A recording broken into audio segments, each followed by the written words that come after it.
All right, guys. In the intro, I failed to say we're going to talk some bare knuckle, and we're actually leading off with it. So a little bit of post thrust as I'm back in the hot seat here. But we got to lead off with bare knuckle 41, bare knuckle fighting championship 41. It's properly called. Sorry. Mike Perry defeated Luke Rockhold via TKO. Eddie Alvarez and Chad Mendes had a knock.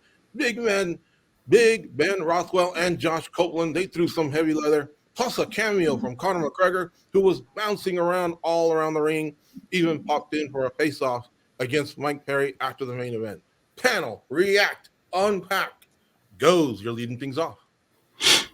Dude, I absolutely love this. Now, you have to remember, I spent a lot of money on boxing a couple weeks ago. Kind of walked out of that a little disappointed because really, I just tuned in for the main event, and that was just okay. I spent about half the money here, and this was amazing from the beginning to the end. They had my attention from the press conference a couple weeks ago, and then all the antics that Luke Rockhold and Mike Perry had my attention. And then when you get to the actual fight night, boy, was it action packed. It was nonstop. I feel like where this company has an advantage is in their prelims because the fights are so short, and there's so much action. You'll sit there and you'll watch, even though you don't really know who some of these guys are. It's still entertaining, and the pacing of the event is really, really good. So sometimes with PFL, with Bellator, we have to sit around and wait for that next card to come out. That doesn't really happen here. And so when you look at some of the guys that they pull in, right, they're pulling in guys from boxing, from MMA. So we're very familiar with these guys. And then the broadcast itself, you add in a world-class mixed martial artist like Chael Sonnen, you have a world-class boxer and Austin Trout. Like, these guys really do make it feel like this is the most important thing going on in your life right now, and you have to tune in. And then the celebrities show up, and Conor McGregor, to top it all off, is there. I mean, dude, I give this event a 10. The fights were tremendous, even though the main event did kind of end a little differently, not what we were really expecting. It was still a good fight up until that moment. But Chad Mendes and Eddie Alvarez, I mean, guys, if we're talking about fight of the year and we're including a BKFC, it's got to be up there in those talks. This was just a tremendous card overall. I had a lot of fun. Yeah, Eddie Alvarez himself said it, man. This is for dogs over here. You could tell he was even impressed, having just debuted in the ring over there at Bare Knuckle. All right, Dan, Tom, what were your thoughts on BKFC 41, everything that took place? Your turn. Man, this one seems like a big one. And again, I'm a contrarian, folks. I'm a hipster. Look at these glasses. Like, it's not going to surprise you to let you know that I've never really watched a BKFC, and that kind of still holds true. That being said, this one did seem different. It did seem big. I'm hoping the fighters are getting paid. I don't know where the money's coming from, which is a question we always have to ask. Make sure there's no, homophobic dictators funding organizations. It sounds crazy, but it's a real reality in our day. That being said, I do hope the fighters are getting paid, and I hope they're safe. Again, just because it's not my taste, I'm not putting my nose in the air. I'm not judging anybody for this, but am I crazy, guys, for not jumping on board? Is it take a big event like this to maybe start getting my attention and others? We're going to have to see. It certainly overtook my timeline, but yeah, I am still guilty, guys. I'm still guilty. Maybe this one will kind of sway me toward it and others, but yeah, still guilty of not watching a BKFC. Yeah, Dan, I was talking to Goes, and we were thinking this was a type of capturing an audience type of a show. They do the prelims for free, kind of like the teaser to get you to order it. And the action was awesome. The production, the lighting, the setting. Hey, God bless the UFC. They're the juggernaut. They're the NFL, whatever you want to call them. But that Apex, man, can sometimes be like, come on, like, fights are in my backyard or something like that. And so this event was kind of like drawing you in. And remember, the opposition isn't just combat sports sometimes. NBA, NHL, they got their playoffs going, man. Game 7s everywhere. This one was drawing people in because I could see the way social media was popping. Danny Segura, what did you think about BKFC 41? Yeah, I mean, it was huge. I actually had a different experience than most of you guys because Saturday night I was doing my own thing, living life. So I wasn't really watching the fights. I watched them after the fact, both UFC and BKFC. But yeah, my timeline was overtaken by BKFC content. Barely really saw much UFC. And I think that just speaks volumes on how the promotion has been doing things, because it's not easy to overtake the UFC as far as attention, even if the card isn't that great, because obviously this fight night card was, I would say, one of the weaker ones of the year. But props to BKFC. I'm not 100% full on hipster, full on Dan Tom, but a little bit. This product has sort of there's been some time needed for me to acclimate to this product. I've already covered, I think, like 3 BKFC events. So I've seen the fights in person, I've seen the hits in person, I've seen the damage in person. That still kind of has me a little bit hesitant, but I can't look at a guy like, for example, Luis Baum Palomino and say it's just brawling, right? Like, you can see the art in there, you can see the technique in there. So I'm not a huge fan of the product itself. I do enjoy it from time to time. I do have some questions around it, but all in all, I am more welcoming now than ever before. And I think this event helped that. I mean, you have Conor McGregor in there, who made it help kind of feel a little bit more part of the combat sports sphere, just because obviously the connection there. And dude, at the end of the day, I do like having diversity in combat sports, right? Sometimes for a long time, actually, if you were out of the UFC and you were done with the UFC, whether it was politically, contract wise, or just you weren't cut out for it, you were done. I mean, there was nothing else for you to do as far as to make money. And now BKFC is offering these big paydays to these fighters to continue fighting, to continue providing for the family. So I'm always going to be in support of that. So all in all, I do think BKFC, you got to give credit to them.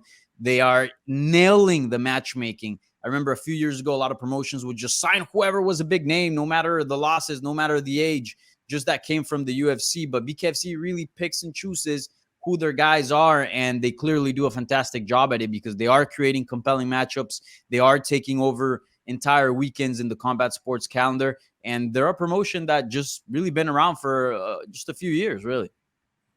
Yeah, and let's be honest, man. Social media is filled with timelines, skateboarders breaking their arms, surfers getting crushed by waves. So the fact that people want a little bit more blood, a few more cuts and bruises, who knows? BKFC is coming strong with the paydays. Look at that. Look at that. Luke Rockhold, it looks like his teeth got, shattered a little bit. One got broken, a split lip. That's how that fight ended, by the way. He just said no mas. That was his version. Mhm. In the middle of that fight with Mike Perry, but he had a great representation of himself. And I want to go back to Goes here. First of all, the comment section, bring them. I will include you guys. And here's a couple. JD Realty says, "What a week in the West for BKFC. Should Luke call it a career? He seemed extremely out of place in the ring." I would slightly disagree with that. But Goes, why don't you answer JD's question? All right. So I do kind of slightly disagree with that as well.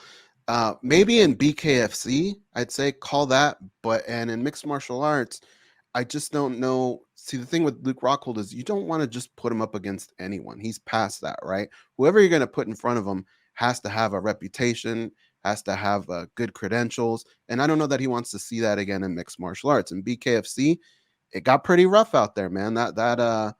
Mike Perry does not back down. Maybe in some kind of like I don't want to say celebrity boxing, but maybe up against another mixed martial artist in boxing, I could see his career going on like that. But I do want to touch on something that both Dan and Danny said, and I'm with them. Early on in this product, I thought it was a little too brutal for me. But as it kind of went around, you have to remember that I think the fighters themselves are still trying to figure this thing out. Kind of like the early days of the UFC, right? If you look at the early days of the UFC, the product's not the same as what you're seeing today. It took a while for people to figure it out. Not every fight is a barn burner where guys are just throwing bombs. You look at a guy like Austin Trout, right? He's a professional boxer who came out here and he took almost no damage fighting Diego Sanchez. Like, you can win these fights with strategy at a distance. You can do that as well. So I would say give it another try, Dan. I think it might actually grow on you, but I'm with you. Early on, I had my questions.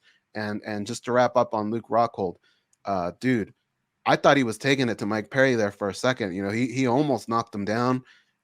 Things weren't going his way towards the end of the fight, but I wouldn't be shocked, man. These paydays, these guys are getting paid, and that's what we're always talking about. That's what the guys are talking about in the chat, right? We want these guys to make money, and these guys are kind of at their tail end of their career, so we'll see what happens with that. Mm-hmm. All right. Michael Joel says this weekend has been the biggest VKFC event ever. Apparently, he follows it. Craig in the chat says Luke still hasn't learned his lesson, still underestimates his opponents and lose.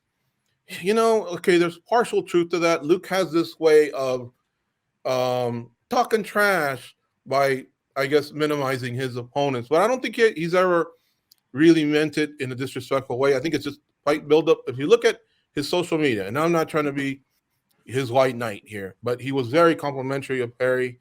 Sounds like it could be done with BKFC. I don't know, but he was very complimentary of Perry, paid him his respect and all. I just think Luke, he's not like the gift of gab type guy.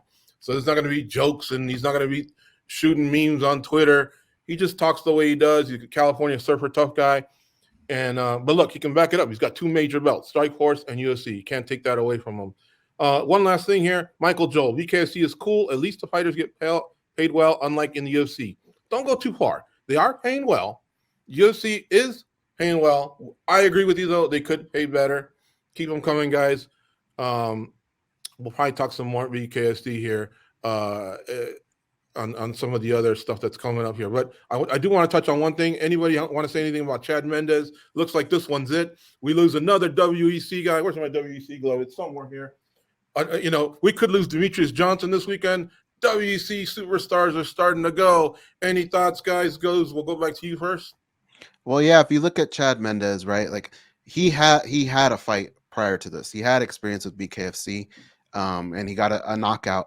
That's the thing about BKFC is we just don't know what the longevity of these fighters are. We don't know that guys are going to come in and end up with 20 fight careers, over time. I think it's going to be more kind of like what you're seeing here with Chad Mendes, a couple fights and out. Who knows? You look at Ben Rothwell, right? His first fight was over in seconds. And now he had a different experience here in the second fight, right? So I don't know what's really going to happen. But for Chad Mendes, he said all the right things. He said, I just don't need to do this anymore. And he set himself financially. He set himself up to where he doesn't have to. And if you don't have to be out there taking damage, why do it? So I applaud him. What he was able to do in the WEC, what he was able to do in the UFC, and then even spreading his wings a little bit over here in BKFC. Great career. It was always very entertaining to see him. Sad to see him go. There's not many of them left. Mm-hmm. Yeah. Dan, remember them WEC shows here in Vegas? Crazy, huh? Great memories. I love the gloves, man. It's been over a decade since the UFC absolved the WEC, and only now we're getting our first non-title flyweight. I know flyweight didn't exist in WEC, but you know what I mean. The UFC doesn't use the little guys at all, and I'm trying to take a shot at them while being apropos to George's shout out. But yes, use the little guys. For sure. Sky V's and El Daddy, BKFC was fire. Boxing in the chat room says Luke is a quitter. He may have to take that one. It's a little harsh, but they were saying that it could be a broken palate. Remember when Lyoto Machida upkicked Randy? It wasn't just like a jarred tooth or a split lip. I mean, it was a broken palate, and you could tell something was there. But man, after what Luke gave us versus Paulo Costa, I don't know, man. I think I give him a pass on this one. That looks pretty gnarly. If it's just the tooth and the lip, maybe some people would say tough it out. I don't know, but there could have been some other stuff that was jarred in there. And Luke, by the way, threw some nice lefts down the pipe. I don't know. I don't think he looked horrific. I think people are just clowning on the dude a little bit too much. Dan, you wanted to chime in? Yeah, I just want to say real quick on Chad Mendes as a guy with psoriasis. I could really use some of that cream. It looks like he's been really hitting that cream hard. He's looking great. But honestly, about the Luke Rockhold point, that's something I want to bring up, and you guys can speak to this. You guys interview these fighters for a long time now. You've seen these fighters. You've seen that the little cuts that we see with gloves on, right? You guys know these fighters, and you see them up close when you interview them. You see how it's embedded in their face. George and Goes, especially, you guys have had such long relationships. You see what happens to these fighters, not just on the aesthetic level. So for people to sit there, we just mentioned Chad Mendes, right? We just validated Chad Mendes. Like, I don't need to take this. Now we're going to question Luke Rockhold getting his literal lip busted open. I mean, that's part of the reason why I and many have trouble watching this, because those of us who have covered, been around, competed, dedicated our lives and health to it. Yeah, even us, call us weak. Yeah, maybe we don't have a stomach for it. Regardless of your taste, I'm not judging, but don't judge these fighters. I'm not going to judge you for liking it. Don't judge these fighters for getting out there and taking their all. Let's do the math here. I think the comment on the pay is right. That is the economy we're in. Perhaps we wouldn't see this as much if the UFC did pay them better. There is a point to that comment, just like there's a point to what Chad Mendes said about not needing to take this sort of damage, even for the money that they're getting paid. So just wanted to throw that out there.